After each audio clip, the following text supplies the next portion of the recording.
I remember the sound before I remember the words.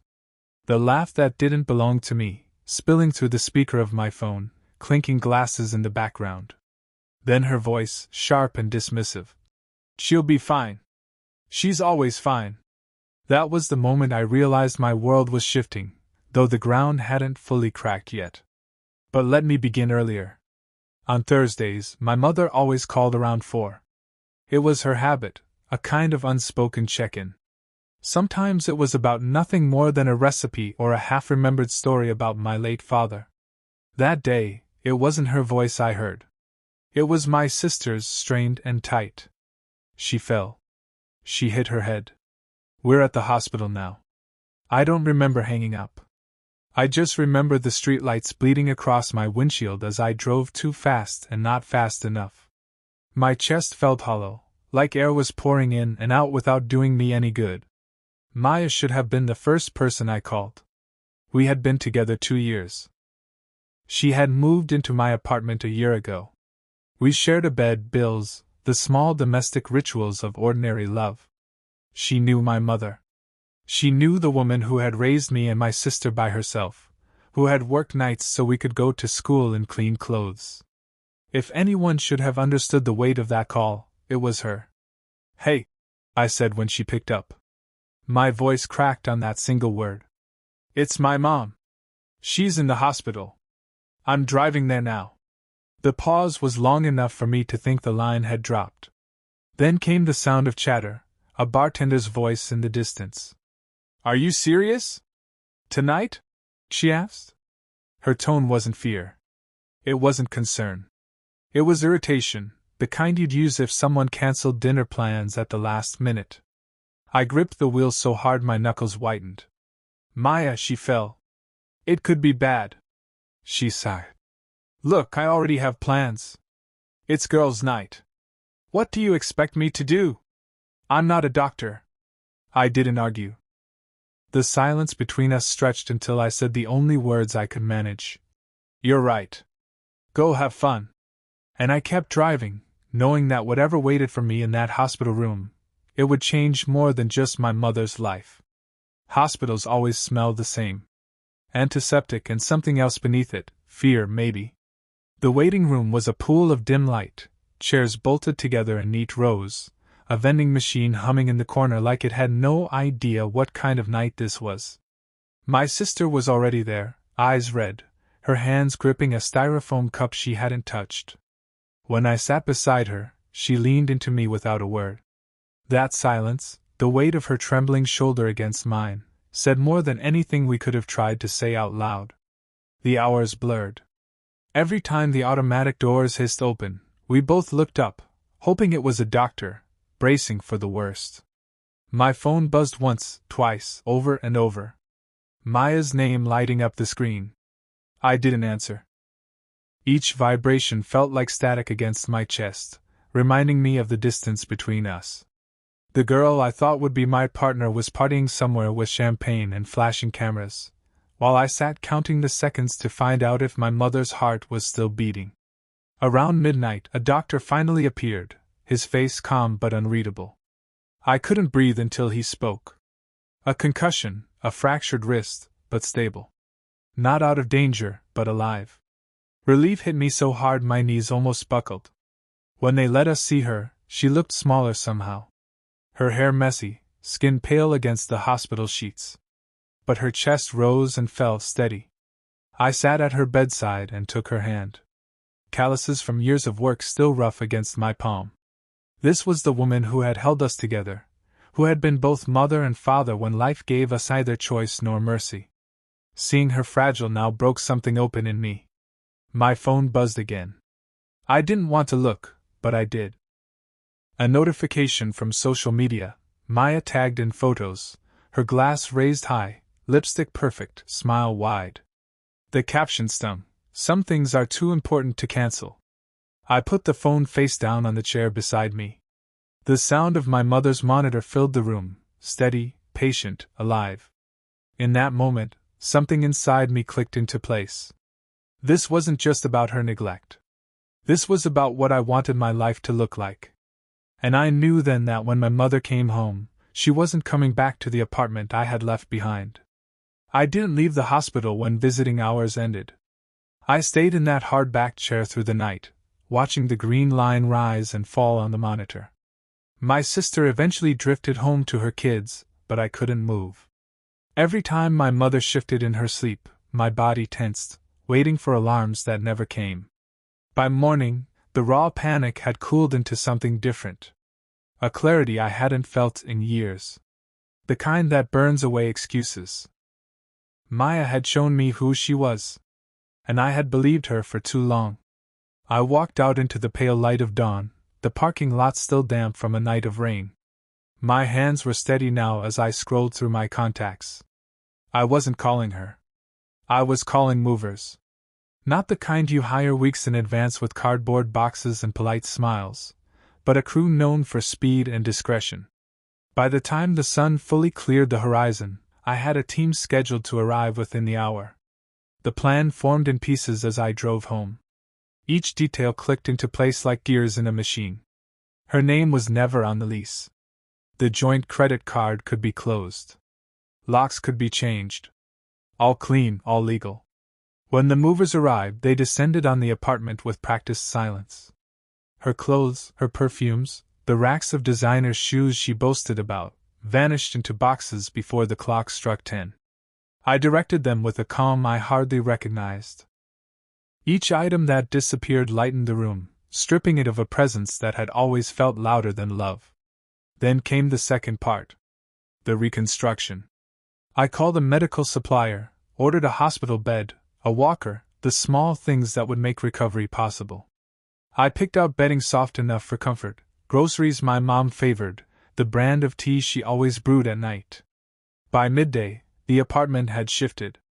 No longer a stage for Maya's vanity, but a sanctuary waiting for the woman who had earned every ounce of care I could give. As I smoothed the sheets on the new bed, my phone buzzed with a text. Hungover. Be home soon. Don't forget the dry cleaning. I stared at the words until they blurred, then set the phone aside. She was right about one thing. Some things were too important to cancel. And she had just been cancelled. I wasn't there when Maya came back. I was sitting by my mother's hospital bed, watching her stir awake for the first time since the fall. Her eyes opened slow, unfocused at first, then narrowing at the fluorescent lights above. You stayed, she whispered, her voice dry.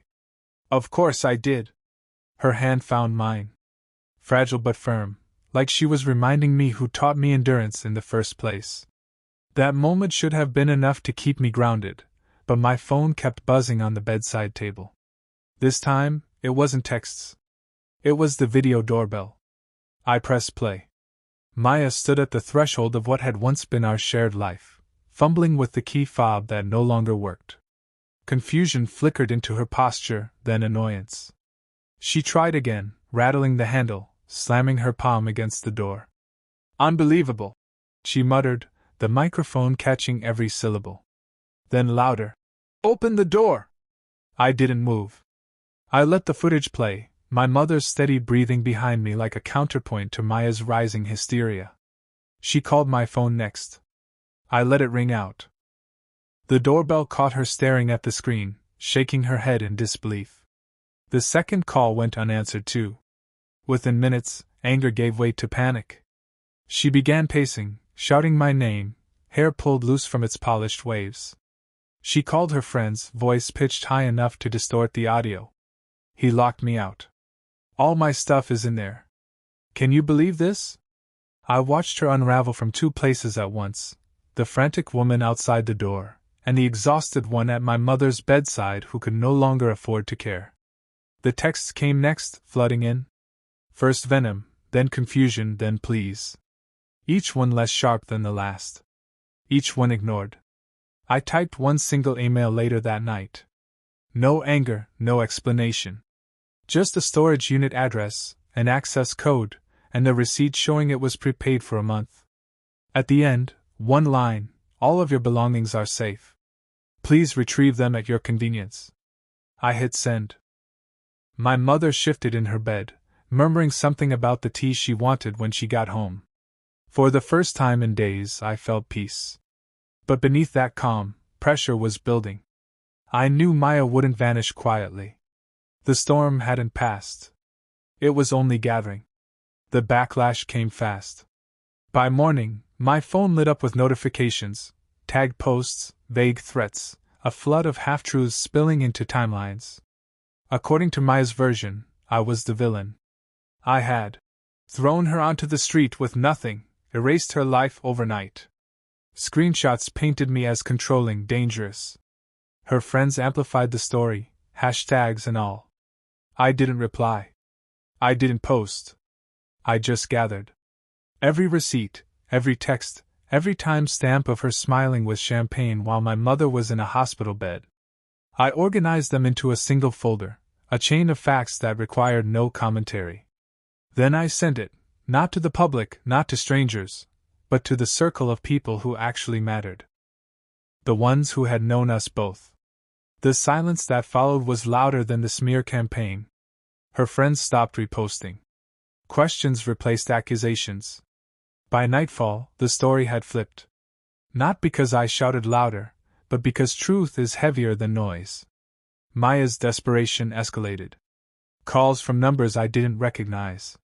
Messages spilling over with contradictions, rage in one, apologies in the next.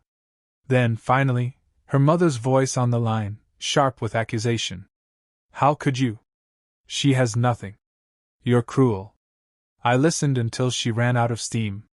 Then I said, steady and quiet, your daughter left me alone in a hospital waiting room while my mother fought for her life. She told me she'll be fine. I made sure my mom had a safe place to recover. I made sure Maya's belongings were secured. That's all. Do not call me again. And I hung up. When the silence returned, I realized something. This wasn't about punishment anymore. It wasn't revenge. It was clarity. Maya had wanted a spectacle, a shouting match, a battlefield. What she got was emptiness, a locked door, a storage unit, a truth too simple to fight. Back at the apartment, I sat by my mother's side as she slept in the hospital bed I'd prepared for her. The hum of the oxygen machine filled the room like a steady drumbeat. I thought about Maya's posts, her screams at the locked door, the storm she tried to summon. And I understood the lesson she'd never intended to teach me. Sometimes the sharpest blade is silence, and the cleanest break leaves nothing behind but peace. The weeks that followed were quieter than I expected. My days fell into a rhythm, brewing my mother's favorite tea in the morning, driving her to therapy appointments, filling afternoons with puzzles spread across the kitchen table. The apartment, once full of someone else's noise, breathed differently now. It had become a place of recovery, not just for her body, but for my own sense of what mattered. We talked more than we had in years. She told me stories I had never heard, about the nights she cried in silence after double shifts, about the small victories that kept her going when there was nothing left in the tank. I saw her not as the unshakable figure of my childhood, but as a woman who had carried weight no one should carry alone. And I realized how badly I wanted to be the kind of son who could carry it with her now. Meanwhile, Maya's presence shrank to shadows on other people's screens. Whispers of friendships abandoned, her business collapsing, the curated image she had built unraveling thread by thread. I didn't gloat. I didn't even check often. She had become what she once accused others of being, irrelevant. The last time I saw her, it wasn't in the chaos of a smear campaign or through the grainy feed of a doorbell camera. It was across a quiet street on an ordinary afternoon. She was thinner, hair unstyled, her walk slower. Our eyes met for a second. Hers were searching, like she wanted to say something, like she wanted to ask for something that couldn't be given back. I gave her a small nod, nothing more, then turned to help my mother into the car. There was no satisfaction in that moment, no thrill of victory. Only a calm acceptance. Choices carry weight. And some doors, once closed, never open again. Soon my mother will move into a small place of her own, just a few blocks from me. I'll miss her laughter in my kitchen, the sound of her slippers shuffling down the hall at night. But I know now that love isn't measured by proximity. It's measured by presence. By showing up when it matters. Maya thought my mother's health was an inconvenience. What she didn't understand is that loyalty isn't negotiable. In the end, the only thing that truly disappeared was her place in my life. And I didn't lose a thing. I cleared the space for what mattered most.